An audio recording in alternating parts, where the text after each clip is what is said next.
नमस्कार मित्रों। तो आप सभी लोग क्या सोचते हैं कि क्या हमारे देश में सिर्फ सरकारी नौकरी ही एकमात्र विकल्प है लोगों के रोज़गार के साधन के लिए? और क्या किसी भी सरकार के लिए ऐसा संभव है कि 140 करोड़ लोगों को पकड़ पकड़ कर सरकारी नौकरियां दी जा सकें, डिस्ट्रीब्यूट की जा सकें? क्या ऐसा संभव है कि सभी देशवासियों के लिए सरकार या कोई भी शासन सत्ता जो भी रूल करे हमारे ऊपर, या जो भी सरकार चला रही है, जो जनता के द्वारा चुनी गई सरकार है, जो इलेक्शन में हम वोट देकर एज ए प्रतिनिधि हमारे रिप्रेजेंटेटिव के रूप में जिन्हें हम चुनते हैं, जिन्हें हम इलेक्ट करते हैं, जनता के द्वारा चुनी गई सरकार, तो क्या इन लोगों के लिए 140 करोड़ देशवासियों को, सभी को सरकारी नौकरी प्रोवाइड कर देना क्या इतना आसान है? तो चलिए जानते हैं 2005 तक हमारे देश के क्या हालात थे। जब हम 2005 की बात करते हैं तो उस समय देश में मात्र 1% सरकारी नौकरियां अवेलेबल थीं। 1% लोग सरकारी नौकरियों में कार्यरत थे। उसके बाद काफ़ी वैकेंसियां आईं, काफ़ी लोग रिटायर कर गए और कुछ नई वैकेंसियां आईं, तो काफ़ी रिक्रूटमेंट्स हुए। और अब स्थिति यह है कि आज 20 सालों के बाद लगभग 10% लोग सरकारी नौकरियों में कार्यरत हैं। तो ऐसा सोच लेना, कुछ इस तरह की नाजायज़ डिमांड्स करना कि किसी और शासन सत्ता में पेपर लीक हुआ ही नहीं, या और कहीं कुछ हो ही नहीं रहा है, और अन्य शासन सत्ता में बहुत कुछ अच्छा था, तो ऐसा नहीं है। जब हम पुरानी वस्तु स्थिति परिस्थिति पर ध्यान देते हैं, प्रकाश डालते हैं, तो हमें बहुत कुछ दिखाई पड़ता है। चाहे वह चीज़ें धार्मिक परिप्रेक्ष्य में हों, आध्यात्मिक परिप्रेक्ष्य में हों, सामाजिक परिप्रेक्ष्य में हों, या देश से रिलेटेड चीज़ें हों, या देश हित को रखकर देखकर किए गए कार्यों के बारे में हों। जब हम आज से 20 साल पहले देश के विकास को भी देखते हैं तो हमारा देश बहुत अधिक विकास नहीं कर रहा था। इतने सारे हाईवे, सड़कें, हॉस्पिटल्स, इतनी बहुतायत संख्या में जितनी की होनी चाहिए या अभी रिसेंट पास्ट 12 सालों में बनी है, तो जो काम इस सरकार के द्वारा किया गया वह निश्चय ही काफ़ी सराहनीय है, क्योंकि विकास बहुत द्रुत गति से, तीव्र गति से आगे बढ़ रहा है। तो क्या वास्तव में हम किसी सरकार को इलेक्ट करते हैं सिर्फ रोज़गार प्रोवाइड करने के लिए, सिर्फ हमें एक क्लर्क बनाने के लिए, एक ऐसी सरकारी नौकरी जिसमें हम 8 से 10 घंटे की नौकरी करें और हमें 40,000 रुपये महीना मिल जाए? एटलीस्ट एक आम जन धारणा यह है कि कम से कम कुछ नहीं तो क्लर्क तो बन ही जाए, ऐसा हर एक आम परिवार सोचता है। अब इसमें जानने, सोचने, समझने वाली बात यह है कि जब धरातल पर हम ऐसा देखते हैं कि ऐसा संभव नहीं कि प्रत्येक परिवार को या प्रत्येक व्यक्ति को, जितने भी लोग इस देश में मौजूद हैं, उन्हें सरकारी नौकरियां दी जा सकें। क्या देश पहले नहीं चल रहा था? क्या देश में जब इस तरह की सरकारी नौकरियां नहीं थी जो आज लोग 10% सरकारी नौकरियों में हैं। तो क्या उससे पहले देश नहीं चल रहा था? क्या लोगों के पास रोज़गार नहीं था? क्या लोग खा पी नहीं रहे थे? क्या लोगों की जीविकापार्जन नहीं हो रही थी? तो जैसा कि हम जानते हैं कि हमारा देश एक कृषि प्रधान देश है, और जैसे जैसे व्यापार, व्यवसाय, अन्य चीज़ें बढ़ती चली गईं, लोगों ने दूसरे क्षेत्रों में भी काम करना प्रारंभ किया। और 1991 में जब पॉलिसीज़ कुछ बदली और हमारे देश में मल्टीनेशनल कंपनियों का प्रवेश हुआ, तो लोगों को प्राइवेट फील्ड में भी काफ़ी जॉब मिली।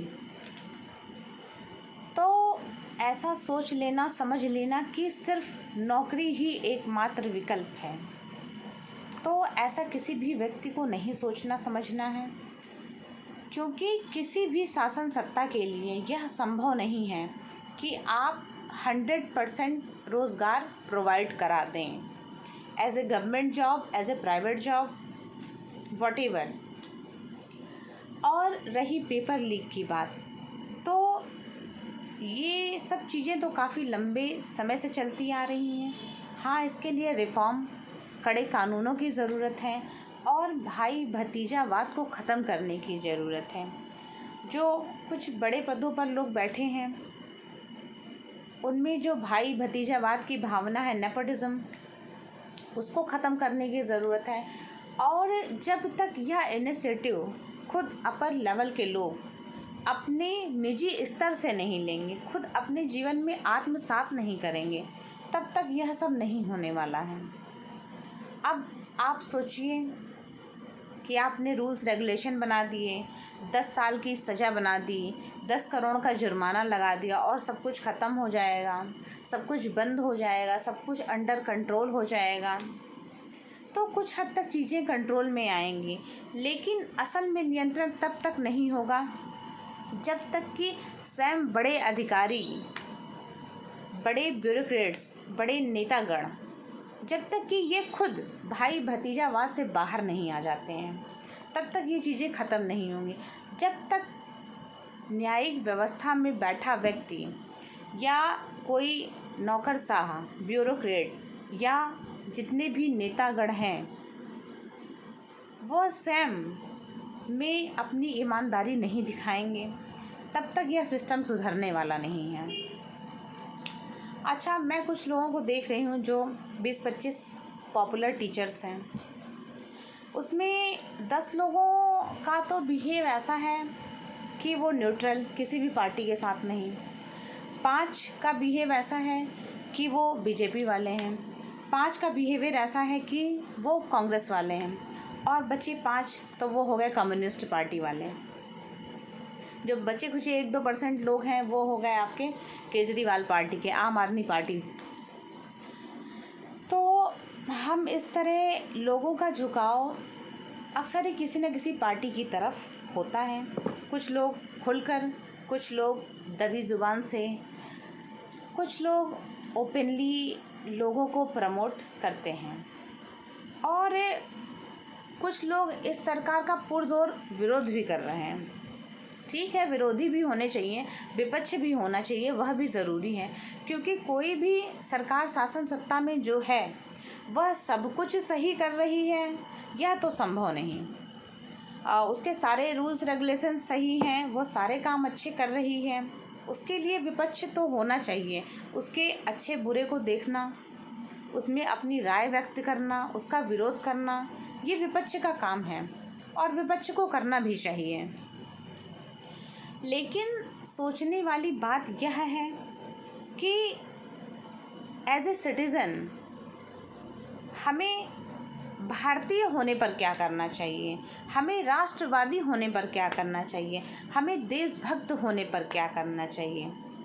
क्या हमें स्टूडेंट्स को भड़का देना चाहिए कि जाओ जाकर प्रोटेस्ट करो, दंगों को प्रमोट करो, 10-20 हज़ार लोग मर जाएं? तो क्या इस तरह की आग में किसी भी व्यक्ति को प्रमोट करके भेज देना जायज़ है? ये किसी भी व्यक्ति के परिप्रेक्ष्य में वो कोई भी सोशल मीडिया से खड़ा हुआ व्यक्ति जो भी इन चीज़ों को प्रमोट कर रहा है, तो क्योंकि हम देख रहे हैं कि सभी लोगों के घरों से कोई ना कोई दूर दराज का ही सही रिश्तेदार नातेदार पुलिस में हैं, आर्मी में हैं, तो यदि लोग मारे जाएंगे, लोग अफेक्ट होंगे, लोगों का जीवन अफेक्ट होगा, तो क्या आप उससे प्रभावित नहीं होंगे? क्योंकि आप भी इसी देश में रह रहे हैं, आप भी इसी देश के नागरिक हैं। अपनी मांगों को शांतिपूर्वक रखना यह तो जायज़ है, लेकिन उसमें गुंडागर्दी का प्रवेश हो जाना ये नाजायज़ है। और जो उल्टी सीधी मांगे रखी जा रही वो नाजायज़ है। और इस तरह से सरकार का उपहास उड़ाना, जो कि हमारी चुनी हुई सरकार है, जिसे इस देश की जनता ने चुना है और बहुमत से चुना है, तो यह समझने वाली बात है। तो क्या किसी छात्र को या कोई भी ऐसा छात्र जो कि सो कॉल्ड जेन जेड के नाम से जाना जा रहा है और are next generation Gen Z, तो जब हम उनके स्लोगन पढ़ते हैं जो तख्तियों पर लोग लिख कर लाए थे, तो शर्म से हमारी आंखें खुद झुक जाती हैं। तो सोचने वाली बात यह है कि हमारी जनरेशन तक तो चीज़ें ठीक थी, लोग सभ्य थे, लेकिन आगे आने वाली जनरेशन जा किधर रही है ये मुझे समझ में नहीं आता। शिक्षा का वास्तविक मतलब क्या है? शिक्षा का वास्तविक मायना क्या है? क्या शिक्षा का सिर्फ यही एक मायना है कि आप एक क्लर्क की नौकरी 40,000 की नौकरी आपको मिल जाए और आपको बात करने की भी तमीज़ ना हो और आप सड़कों पर खड़े होकर हमारे देश के प्रधानमंत्री को ही गालियां दे रहे हों? क्या इसलिए आपको एजुकेशन दी जा रही? क्या इसलिए आप MBBS और नीट की तैयारियां कर रहे हैं? क्या इसलिए आपके माँ बाप हर साल 5-5 लाख रुपए आपके ऊपर सालाना खर्च करते हैं और आपको इस शिक्षा की ओर वो भेजना चाह रहे हैं जिस शिक्षा की ओर आप चले जा रहे हैं, आप बढ़ते चले जा रहे हैं? तो किसी भी व्यक्ति विशेष को संवैधानिक दायरे के अंतर्गत रहकर ही अपने स्टेटमेंट देने चाहिए। और यदि ये सब चीज़ें सिर्फ फॉरेन फंडिंग के थ्रू, प्रमोशन के थ्रू प्रमोट करके 300 करोड़ रुपए फेंक कर करवाई जा रही हैं, तो ये सब बातें बहुत ही खतरनाक और घातक हैं देश की डेमोक्रेसी के लिए, हमारे इस देश के प्रजातंत्र के लिए, हमारे इस देश के लोकतंत्र के लिए और इस इलेक्टेड गवर्नमेंट के लिए। तो जैसी वस्तु परिस्थिति थी, तो सरकार का काम तो बहुत सराहनीय था कि उसने दंगों को भड़कने से रोका, लोगों को मरने से रोका और उस समय के लिए उन लोगों की सभी मांगें मान ली गईं। तो ऐसा सोच लेना कि जो उद्दंड हैं उनके खिलाफ़ कोई भी कार्रवाई नहीं की जाएगी, तो लोग भ्रम में कदापि न रहें, क्योंकि संवैधानिक व्यवस्था के अंतर्गत रहकर जो भी दंडात्मक कार्रवाई की जानी होगी वह हमारी सरकार निश्चय ही करेगी। तो हमें यह सोचने और समझने की ज़रूरत है कि जब हमारा देश इतना बड़ा है, यहाँ की जनसंख्या इतनी बड़ी है, तो यह डिमांड करना किसी के भी द्वारा कि ज़्यादा से ज़्यादा सरकारी नौकरियां प्रोवाइड करी जाएं, युवाओं को बेरोज़गार रखा जा रहा है, युवाओं के लिए कोई रोज़गार की व्यवस्था नहीं है, तो क्या आज से 20 साल पहले सबके पास सरकारी नौकरियां थीं? जो युवा इतनी ज़्यादा सरकारी नौकरियों की डिमांड करते हैं, जब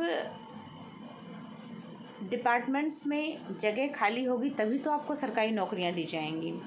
जब वहाँ पर वैकेंसियाँ रिक्त होंगी तभी तो आप सरकारी नौकरी प्राप्त कर सकेंगे। और आपका काम है पढ़ना, आपका फोकस सिर्फ सरकारी नौकरी पर नहीं होना चाहिए। शिक्षा आपको अपने विकास के लिए दी जा रही है, आपको अपने मानसिक विकास के लिए दी जा रही है, आपके बौद्धिक विकास के लिए दी जा रही है, आपको समाज में उठने बैठने बोलने का ढंग आए इसके लिए दी जा रही है।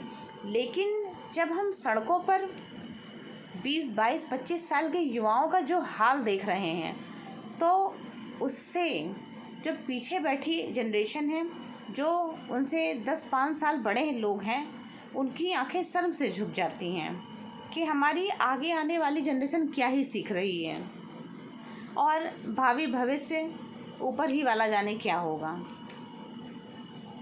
तो हमें अपनी सांस्कृतिक विरासत और अपनी धरोहर को संभाल कर रखना है और इसे आगे बढ़ाना है और लोगों में और अपने युवा वर्ग में नैतिक विकास को बल देना है, क्योंकि रोज़गार के जो हालात आज हैं उससे बदतर हालात हमारे पेरेंट्स, हमारे दादा परदादा वो झेल कर आए हैं। हमारे समय में आज जब हम यहाँ आ गए हैं तो 20 साल पहले किसी के घर में एक टेलीविज़न, फ्रिज या लैंडलाइन फ़ोन लगा होना ही बहुत बड़ी बात होती थी।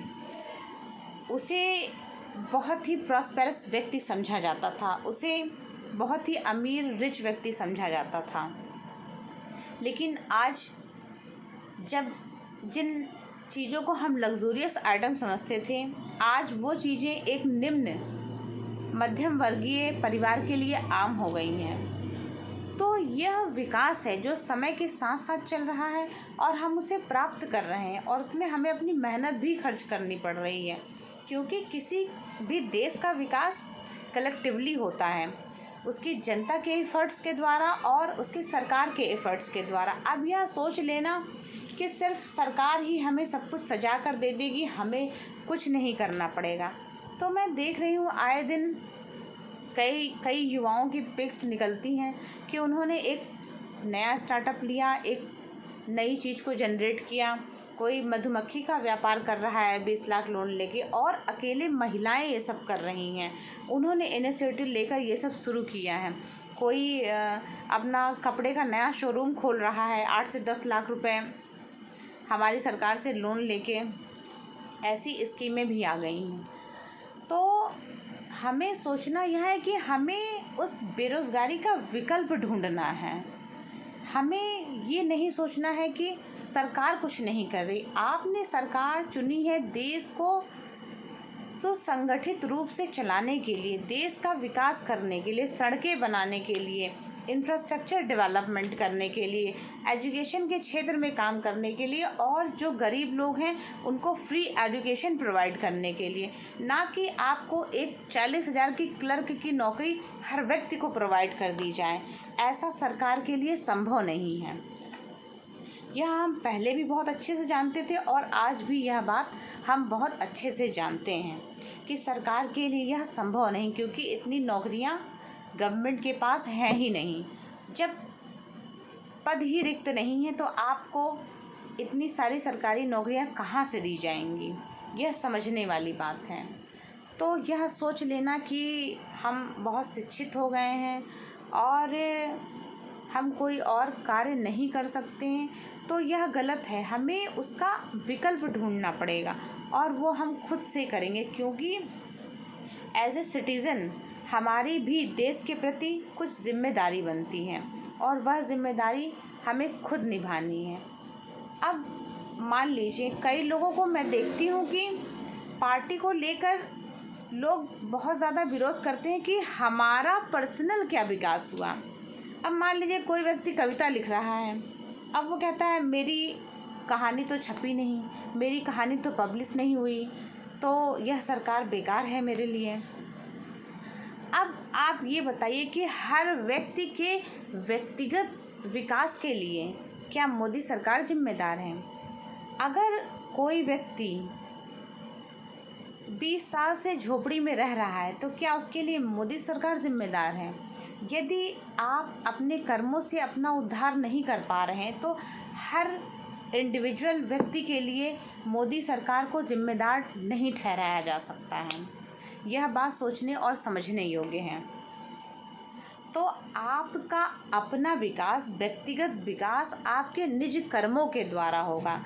देश आपको सड़क दे सकता है, हॉस्पिटल दे सकता है, शिक्षा का इंफ्रास्ट्रक्चर दे सकता है, इवन गरीब लोगों को फ्री में शिक्षा दे सकता है। अब आप ये कहिए कि सरकार हमारे सारे मंथली खर्चे उठा ले, हमें मंथली ऐसी एलिमनी प्रोवाइड की जाए कि हमें कमाना ही ना पड़े, तो क्या ऐसा संभव है?